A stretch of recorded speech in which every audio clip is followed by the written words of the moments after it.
देखिएगा, हम आज श्वसन तंत्र के बारे में अध्ययन करेंगे। श्वसन तंत्र के अध्ययन के लिए सबसे पहले हमें चित्र बनाना है। तो देखिए चित्र।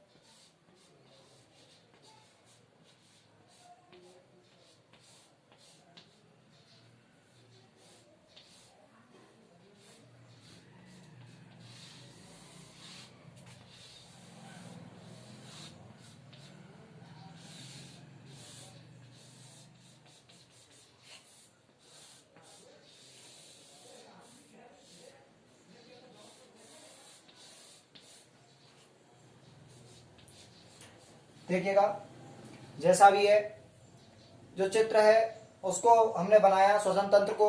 तो श्वसन तंत्र की जो सबसे पहले हमें इसकी संरचना संरचना जानेंगे, संरचना कैसी होती है, फिर इसकी क्रियाविधि जानेंगे हम। देखिएगा, सबसे पहले संरचना जानेंगे। तो संरचना में सबसे पहले भाई श्वसन तंत्र है तो ये अंगों से मिलकर बनता है। तो अंग सर्व प्राथमिक जो अंग है वो कौन सा है? तो सबसे जो पहला अंग है वो होता है इसकी नासिका। देखिएगा, नासिका क्या है? हमारे मुख के ऊपर जो श्वास लेने के लिए एक ईश्वर द्वारा प्रदत्त अंग होता है और इसमें एक पतली जो सबसे नर्म हड्डी पाई जाती है वो पाई जाती है और यह इसे दो भागों में विभाजित करती है। इसके द्वारा हम श्वास को अंदर लेते हैं। नासिका के बाद जो दूसरा है वह मुख होता है।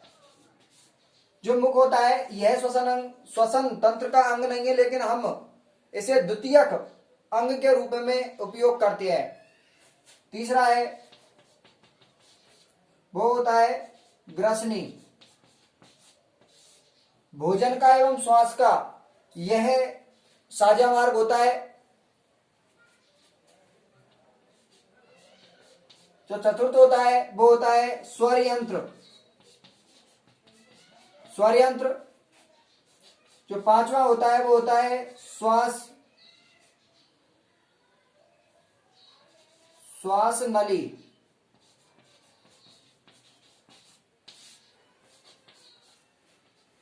फिर इसके बाद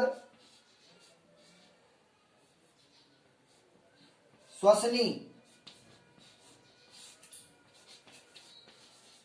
श्वसनिकाएं, निका, श्वसनिका, फेफड़े,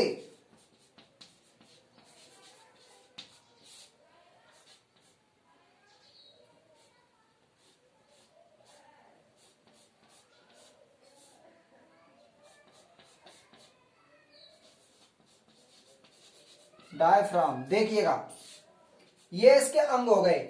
नासिका यह श्वसन तंत्र का प्राथमिक भाग है और इसके द्वारा हम सांस लेते हैं। मुख है, यह सांस श्वसन तंत्र का द्वितीय अंग है, अर्थात हमारे द्वारा मुख से जो श्वास ली जाती है वो नासिका की अपेक्षा कम शुद्ध होती है। अर्थात मुख के द्वारा जब श्वास जाएगी वो तो श्वास जाने के बाद सीधी जो ग्रसनी होती है उसमें जाती है, जबकि नाक के द्वारा गई जो वायु होती है वो शुद्ध होती है, क्योंकि नाक में पाए जाने वाले रोमों एवं श्लेष्मा झिल्ली के द्वारा जो वायु होती है वो स्वच्छ हो जाती है। अब देखिएगा आगे ग्रसनी। जो ग्रसनी है, जो नासिका हो गई, मुख हो गया। जो ग्रसनी है यह ग्रसनी भोजन एवं श्वास का साझा मार्ग होता है। लेकिन जब हम भोजन करते हैं तो भोजन करते समय जो एपिग्लोटिस का ढक्कन होता है वो आहार नाल में ही भोजन को पहुंचाता है, और जब हम सांस लेते हैं तो सांस लेते समय एपिग्लोटिस जो ग्लोटिस का ढक्कन होता है वो भोजन नाल को बंद कर देता है और श्वास नाल को खोल देता है, तब जाकर के श्वास नाल में जाने के लिए निर्धारित होती है। यहाँ जो एपिग्लोटस का जो ढक्कन होता है उसके नीचे होता है स्वर यंत्र। स्वर यंत्र, स्वर यंत्र जो होता है, स्वर यंत्र में 9 प्रकार की अस्थियां उपास्थियां पाई जाती हैं जो कि हमें ध्वनि उत्पन्न करने के लिए काम में आती हैं। ध्वनियों को हम उत्पन्न नहीं कर सकते, लेकिन अंदर से आने वाली जो वायु होती है, वायु को स्वर यंत्रों की सहायता से उनमें किया या कंपन उत्पन्न कराए जाते हैं और कंपन उत्पन्न करा करके ध्वनि उत्पन्न की जाती है। तो ये उपास्थियों की संख्या कितनी हो गई? 9। उपास्थियों की जो संख्या है वो 9 हो गई। अब देखिएगा आगे, स्वर यंत्र के बाद जो नली होती है यह श्वसन नली होती है। श्वसन नली होती है और श्वसन नली में सी आकार के छल्ले होते हैं जिन्हें उपास्थि के छल्ले भी कहते हैं। सी आकार के उपास्थि के छल्ले होते हैं। इनका काम यह होता है कि जब हमारे फेफड़ों से जो वायु होती है, कार्बन डाइऑक्साइड बाहर निकलती है, तो ये जो नली है ये पिचके नहीं, अपने यथावत आकार में बनी रहे, इसलिए ये सी आकार के जो छल्ले होते हैं ये इन्हें इसके लिए आकार प्रदान करते हैं। श्वसन नली आगे जाकर के 2 भागों में बढ़ जाती है। इन 2 भागों में बंटने के कारण ये जो भाग होते हैं इनको श्वसनी कहते हैं। इस श्वसन नली का 2 भागों में बंटना, आगे जाकर 2 भागों में बढ़ जाती है और यही श्वसनी कहलाती है। और ये श्वसनिकाएं आगे फेफड़ों में जाकर अन्य छोटी छोटी नलिकाओं में बढ़ जाते हैं, उन्हें श्वसनिकाएं कहते हैं। वैसे अन्य किताबों में लिखा हुआ यह भी देखा होगा कि प्राथमिक श्वसनी, द्वितीयक श्वसनी और तृतीयक श्वसनी, अर्थात प्राथमिक श्वसनी हम ये कहेंगे कि जो श्वास नली है उसको प्राथमिक श्वसनी कहा गया है, और जो 2 भागों में बंटने पर यह द्वितीयक हो जाती है और अंदर फेफड़ों में यह तृतीयक जो श्वसनी होती है, यह तृतीयक श्वसनियों में बंट करके अन्य छोटी छोटी केशिकाओं में बढ़ जाती है। और बंटने के बाद यह लास्ट में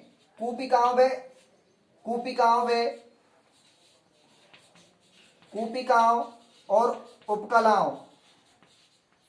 उपकलाओं की संरचना में जाकर समाप्त होती है। और जो कूपिकाएं होती हैं वो हमारे रक्त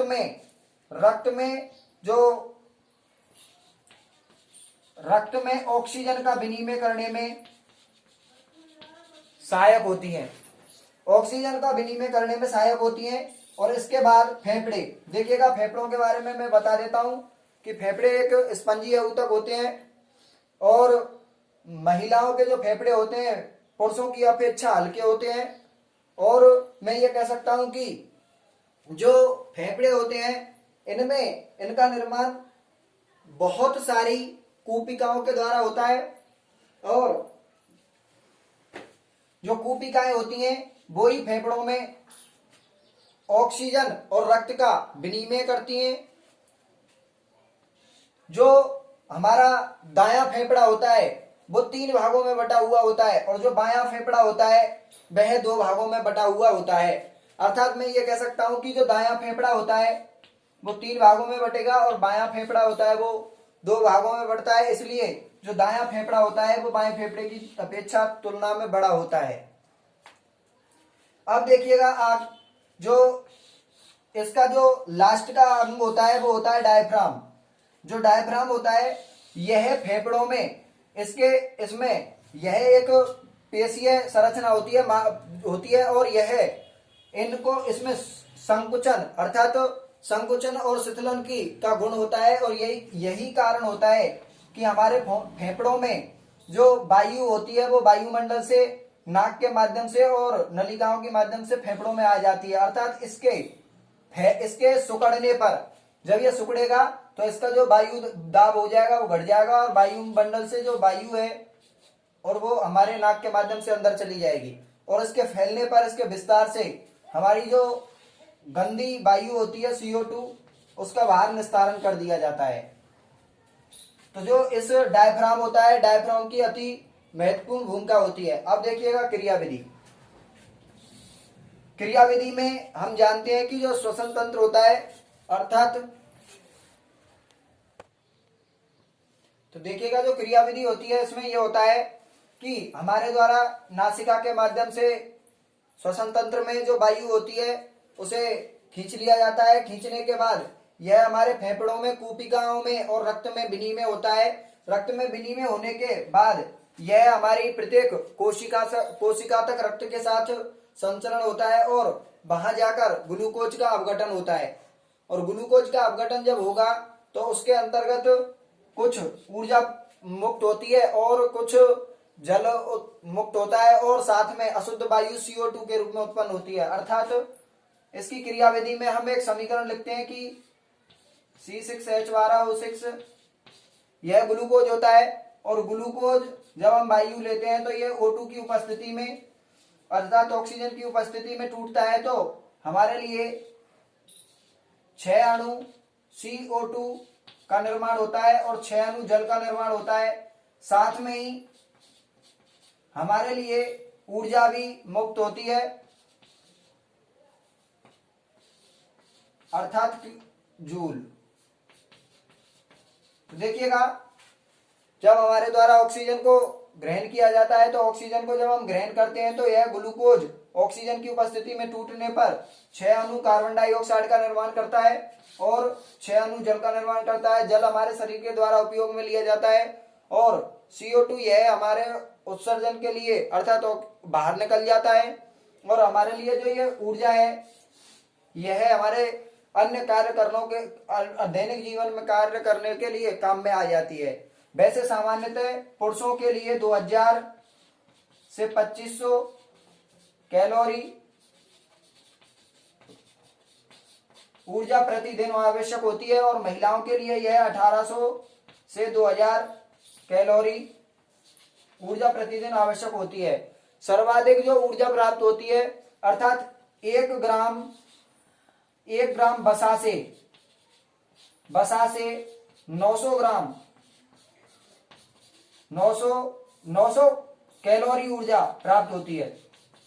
अर्थात पोषक तत्वों में वसा एक ऐसा पोषक तत्व है जिससे सर्वाधिक ऊर्जा प्राप्त होती है। और यदि कोई व्यक्ति सामान्यतः चलने में, झाड़ू लगाने में 220 या 250 कैलोरी ऊर्जा खर्च करता है। हमारे शरीर में जो ऊर्जा होती है वह ATP के रूप में संचित होती है, ATP के रूप में संचित होती है। तथा मैं ये भी कह सकता हूं कि जो ऊर्जा है वो हमारे लिए दैनिक कार्य करने के लिए आवश्यक होती है। और यह जो क्रिया होती है श्वसन के बाद जो क्रिया होती है हमारी श्वसन की, यह माइटोकॉन्ड्रिया में होती है, माइटोकॉन्ड्रिया में होती है। इसीलिए माइटोकॉन्ड्रिया को हमारी शक्ति गृह भी अर्थात बिजली घर भी कहा जाता है। माइटोकॉन्ड्रिया में ही ग्लूकोज का अपघटन होकर के हमें ऊर्जा प्राप्त होती है। इस तरह से अब आपके समझ में आया होगा कि जो वो है ATP है, इस ATP की जो फुल फॉर्म होती है वो एडिनो ट्राईफॉस्फेट भी होती है, एडिनो ट्राईफॉस्फेट भी होती है। इसलिए अगर फुल फॉर्म अगर आपके पूछे तो ATP की एडिनो ट्राईफॉस्फेट